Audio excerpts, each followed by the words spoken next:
So my name is Jay Runkle, and I am a distinguished solution architect at MongoDB. And today what I'm going to do is walk you through MongoDB's application modernization platform.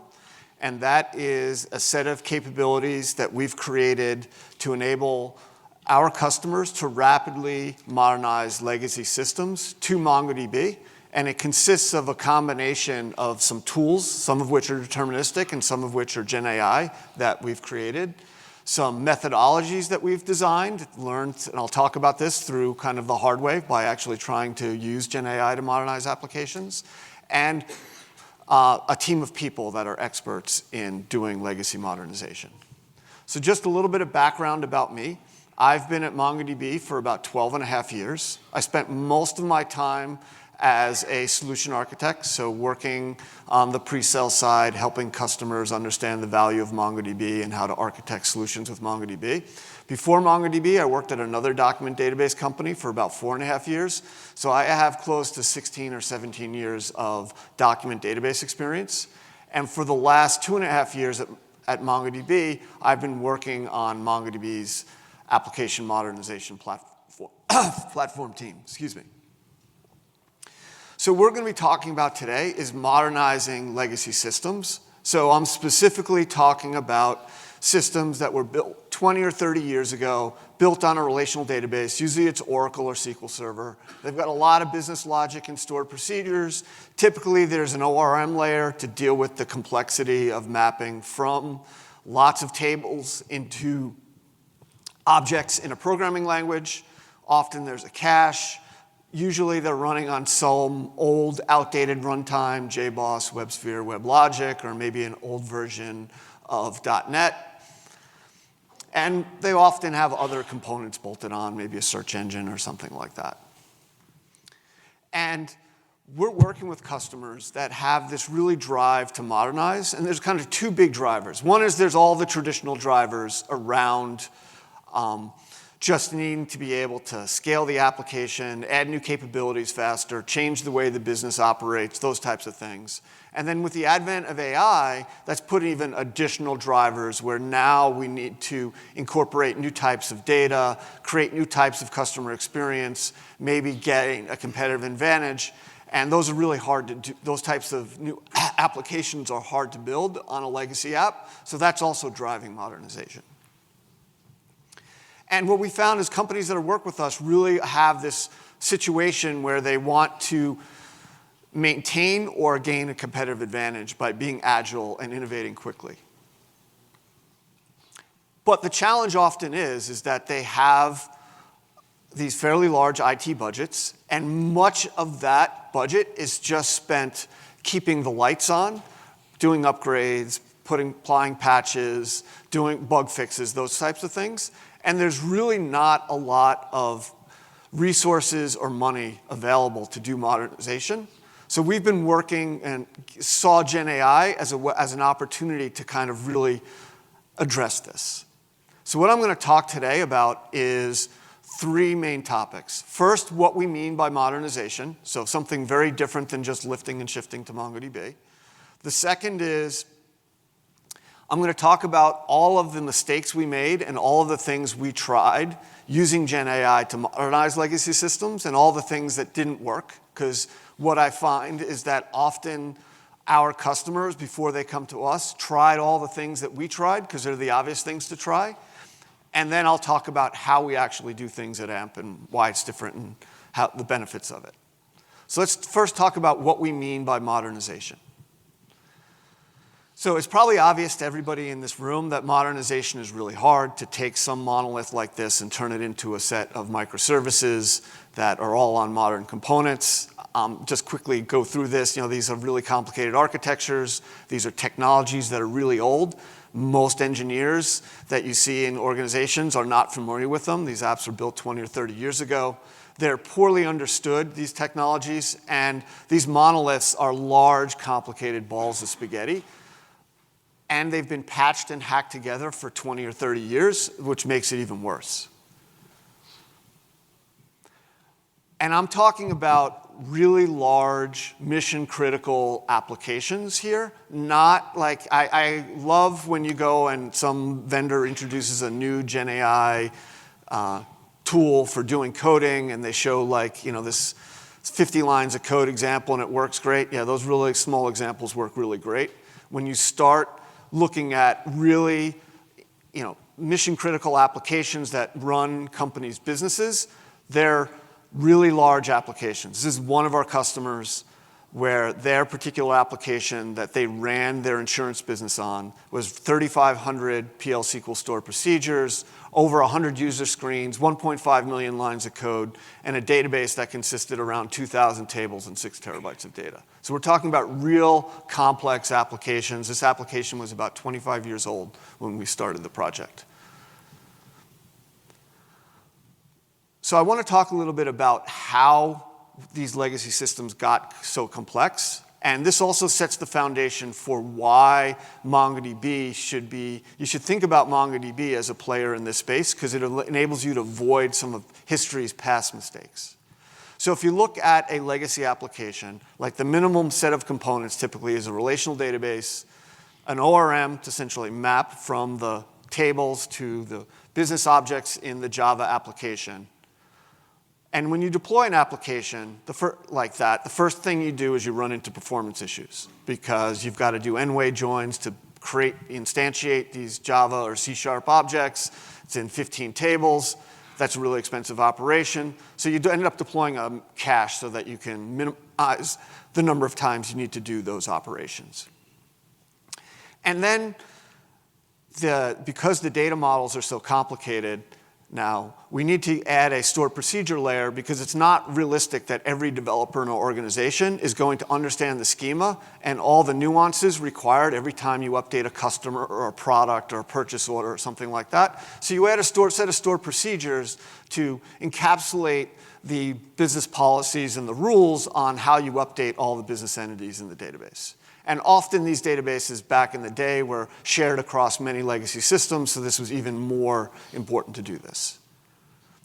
Then, the internet happened, right? And now all of a sudden you've got more scale, and you've also got lots of different applications that are interacting with the data in new ways, and you need to add more query capability. You need to add more performance. You don't want to stress this relational database any more than you have to. So you might add a search engine or something like that. So you have other technology components. Maybe add a NoSQL database, what have you, something like that.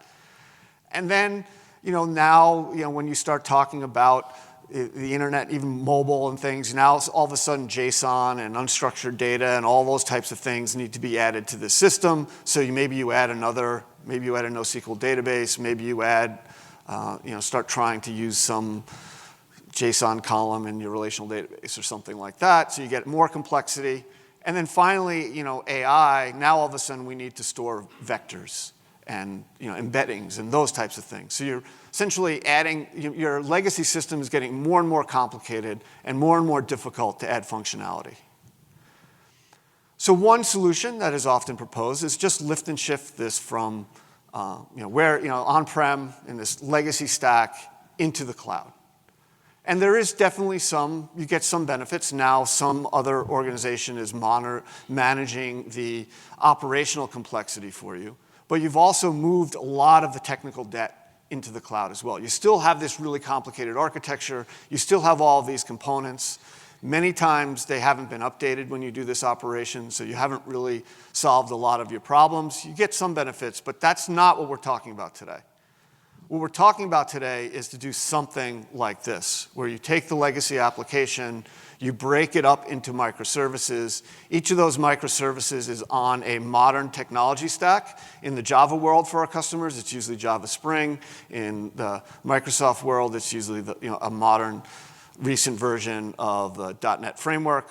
And all of the data is on MongoDB Atlas with a cluster for each service. And then that enables you to leverage all of the capabilities of AWS and Bedrock as well as by doing that. And the idea about doing this modernization is to essentially pay down all that technical debt and end up with a system now where the development teams can really focus on adding capabilities and innovation and not having to just keep the application up and running and do upgrades and just all of the mundane work that often bogs IT organizations down. So we're really talking about modernizing the data tier to MongoDB and modernizing the application tier into a set of microservices on modern technology stacks. So we believe really strongly that in order to get a modern architecture that is AI ready, the data platform should be MongoDB. And I'm not really going to spend, I'm only going to have 2 slides on why MongoDB is so important for this, but the high-level summary is, first, for the data model itself, the document model is incredibly flexible, enables you to store all different types of data. When we're in the AI world, when we need to have more unstructured data, text, images, or embeddings, the document model supports that as well. So it makes it really nice platform for modernizing applications. And then the second thing is MongoDB provides is a single API for any data operation you need to perform. So CRUD operations, complex analytics, we have full text search support, vector support, single query language, single platform. So you modernize to MongoDB, and then as your application evolves, as your requirements change, you just can leverage all the additional capabilities we provide without having to bolt on new components or without having to do additional migrations. All right, so let's talk, that's kind of the context, what we're doing, breaking up the microservices on MongoDB.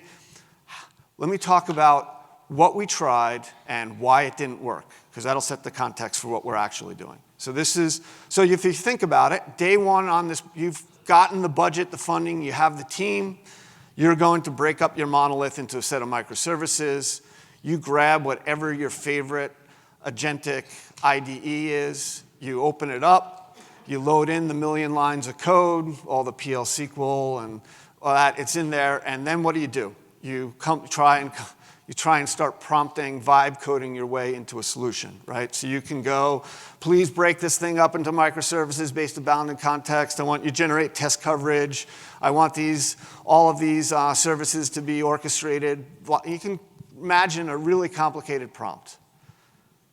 I don't know if anybody's tried that. That's not going to work, right? You need to have some sort of methodology around this in order to actually solve a problem at this scale. So what we've really decided, based upon, and that scenario, that's something that we tried early on. That was one of the things that some of our folks tried. So what we've quickly figured out is that what you really need to do is you really need to think about what are the sequence of steps that you're going to need to perform to do this modernization and build tooling for this entire process. So early on, the application modernization program at MongoDB, we used to call it Modernization Factory, and that's because what we're conceptually doing is building a factory that enables us to modernize a legacy application. And once we switched to that factory kind of approach, we started to get some real demonstratable results. So what you see on this slide is different types of steps along, if it's the factory model, different little stations in that factory assembly line for different tasks and that you have to perform in order to do a modernization. At some of those tasks, we were able to apply generative AI and some tools that we built to get really good acceleration. Other parts of this process, if you think about that assembly line, are still manual. So there's still a guy in there with a screwdriver and a hammer and all that doing things manual. And when you roll it all up, what we were able to show is that we can typically take modernization projects and do them somewhere between 2 to 3 times faster, depending upon the situation. So things like figuring out what the bounded contexts are and what the set of microservices are and how we're going to orchestrate them, we still do those manually, but some of the other steps we have built tools to really automate them. When you roll them all up, you really get like a 2 to 3x productivity improvement. So one of the things, when we started out, we did all the things that you've all probably done where you can use ChatGPT, grab a PL SQL stored procedure, ask it to generate Java for you or C#. And if it's small enough, it does a really great job. It's a really powerful demo. Your boss is all excited. We're going to crush this project. But what happens is you actually, when you start looking at real legacy applications, it's a real rude awakening. For what you find often is that there are class methods and stored procedures that are hundreds and even thousands of lines long. I worked with one customer where they had, let's say, around 100 stored procedures that were in the 5,000 to 6,000 line length. When you try and copy that into ChatGPT or ask whatever your IDE is to convert that to whatever target language you want, it's not a great experience. What happens often is it generates lots of code. Really easy to get them to get a tool like that to generate a lot of code, but it doesn't work often. And then that means you as the engineer has to figure out why, and the amount of time it takes you to understand that machine-generated code and where the bug is essentially eliminates any value you got from the LLM. So we ran into that problem really early on, and then we said, all right, we're smart engineers. What we'll do is we'll just break this up. We know that if the code, the starting source code is small enough, usually around, this was in like around early 2024, based upon our testing, if a block of code was 50 lines or less, then we got really high accuracy. Once we went over that 50 lines longer, it started hallucinating and introducing bugs. So we said, all right, we'll take some really complicated block of code, we'll break it up into 50-unit chunks based upon reasonable boundaries in the code. We'll have the LLM translate it one at a time. We'll wire it back together, and that will work. Well, that didn't work, and then we started doing crazy things with the context where we summarized the preceding code and all that stuff, and we got better accuracy, but still you end up in this situation where too often a human engineer has to fix a problem introduced by some LLM, and that meant that any benefit we were getting by using Gen AI was eliminated. So essentially, as we started looking at this, what we started to realize is that there's so much work that has to happen in order to do a modernization that just focusing on code transformation was kind of really the wrong thing to do. What we really needed to do was do a whole bunch of analysis up front and automate all of the different steps that are required to do modernization. So I'm not sure that this particular slide correctly identifies all of the categories of tasks that you need to do in order to modernize a legacy application, but I'm showing it just because it illustrates a large number of the things that you need to do. And what you find out is when you start working with an IDE, it's really focused on that code migration step. And if you have set things up properly, when you finally get there, you can get really good results, but you have to do a lot of upfront work. And that's really what I'm going to talk about, is how we've kind of changed the way we tackle these types of problems. So by the time we get to code transformation, we're in a position where we're a really high degree of success. So it's back to this assembly line approach, and let me kind of walk you through what that assembly line process kind of looks like. So the first thing is, we at MongoDB are not selling like the next generation or a better version of whatever your favorite agentic IDE is. It's really a combination of three things. It's a combination of some tools we built, some of which are deterministic, some of which don't use any Gen AI. You'll see that in a second. We've also, based upon our experiences in doing modernizations at lots of customers, we've developed methodologies for doing things like T-SQL to C# conversion or doing Java upgrades. So those we'll call techniques, those methodologies define how you can use different types of tools to accelerate modernization. And then we have teams of folks that are experienced in doing this. So the combination of those three things, the tools, the talent, and the techniques, is how we deliver these types of projects. So let me give you a feel for how we do things differently. So the first thing we do is we analyze a legacy code base. And I'll show you some outputs of the analysis in a second. But the idea is to understand all the different software modules and components and the dependencies between them.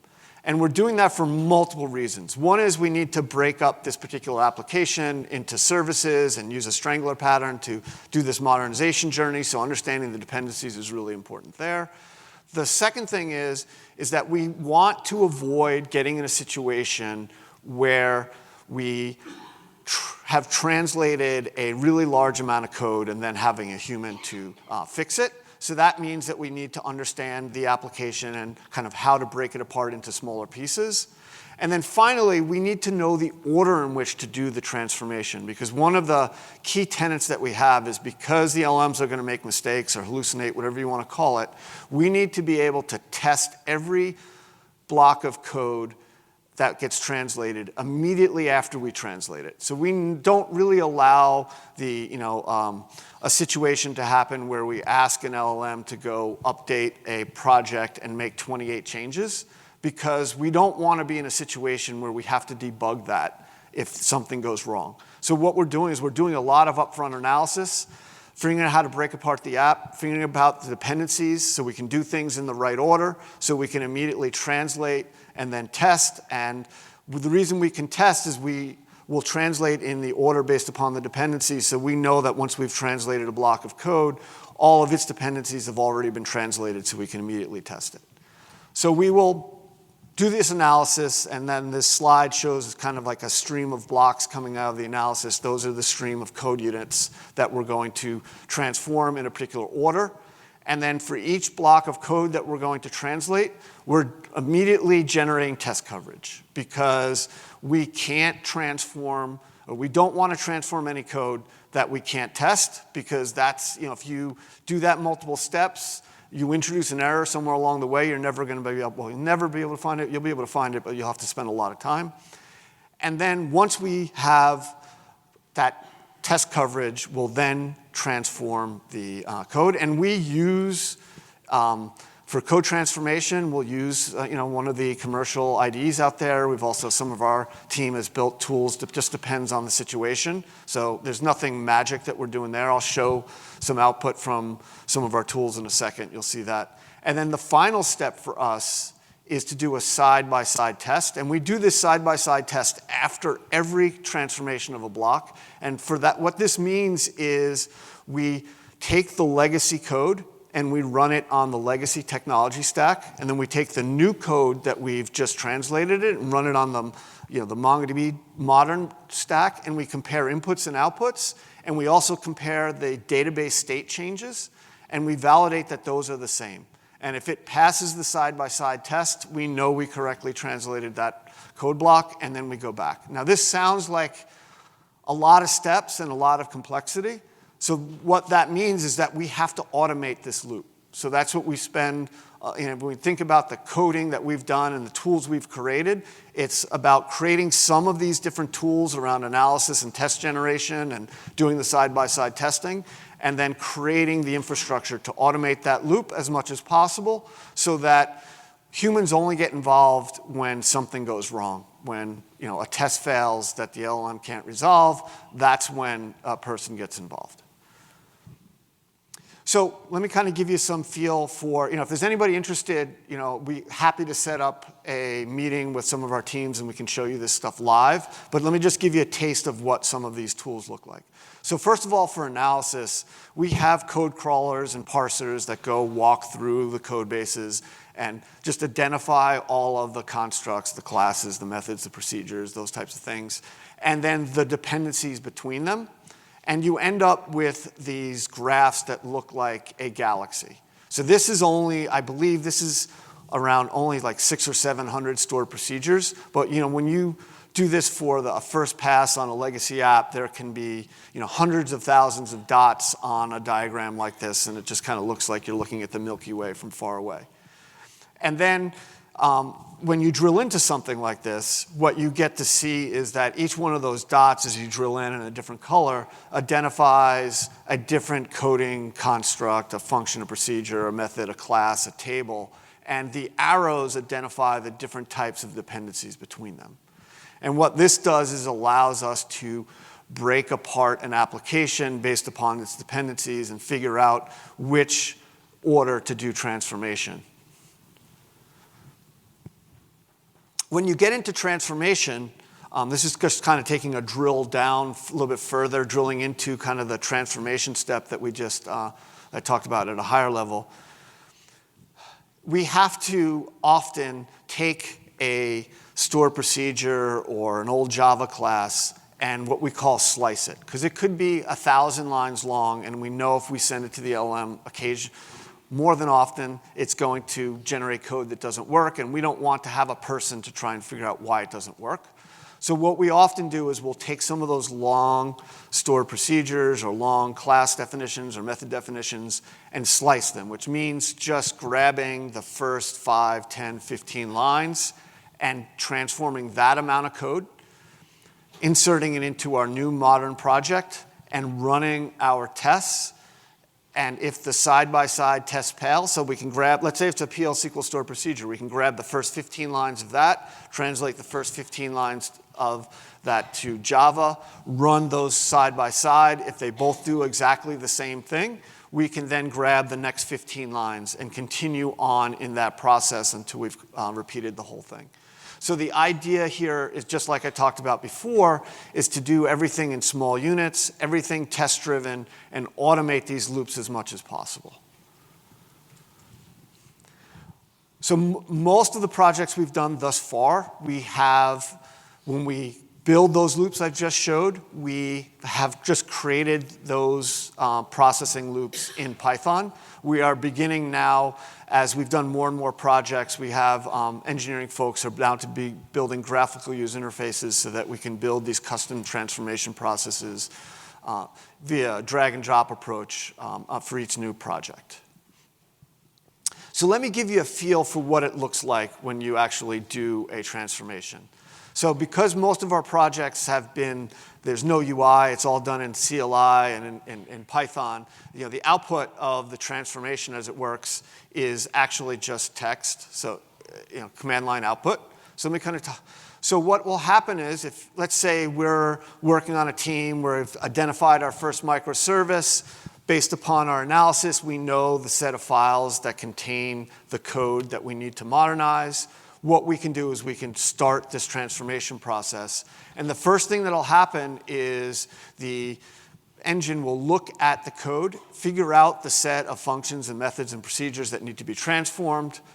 And if they're too big, it will break them up into smaller units. It will also sort them in dependency order so that we know, like in this list from 1 to 13, when I look at process order, the reason why it's at the end is because we need to have translated all of those previous functions and methods because it depends on those. And this is all based upon dependency order of which functions and methods call other ones, so that when we get to, get user orders at 7, all of the methods and functions it calls will already have been previously translated so that we can test it. And then so this part here shouldn't seem is not currently unique to anything we're doing. We're basically using other code transformation tools out there. We create our own prompt saying, hey, here's a process order stored procedure that was for Oracle. Here's the Oracle schema for the tables it uses. Here's the new MongoDB document model. Here's the definition of our microservice and the Java classes and everything. And then it will put together a plan on what it needs to do in order to update, in order to make this code work and what changes it needs to make. The other thing that we're doing is we have a set of tools that are generating unit tests here.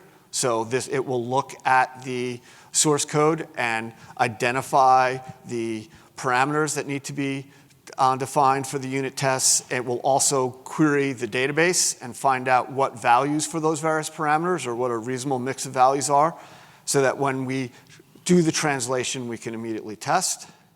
And then the final step is to do the side-by-side testing. And this is just the output of it saying, hey, I'm running the original PL SQL on Oracle. I'm capturing all of the inputs and outputs of this stored procedure, as well as the state changes that were made by this stored procedure to Oracle. And then the second part of this is running the new Java code on MongoDB and capturing the inputs and outputs and capturing the database changes made to MongoDB, and then just comparing them to make sure that they are identical so that we can validate that the transformation was successful.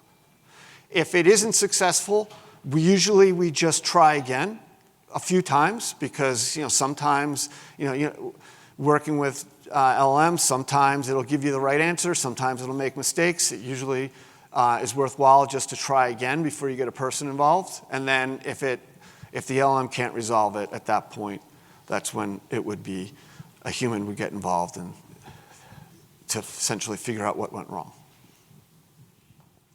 So just to give you another example of what we've been doing, we worked with a Swiss bank called Lombard ODA, and they were in a situation where they were on a 6 or 7 year legacy modernization journey because, even though their customers tend to be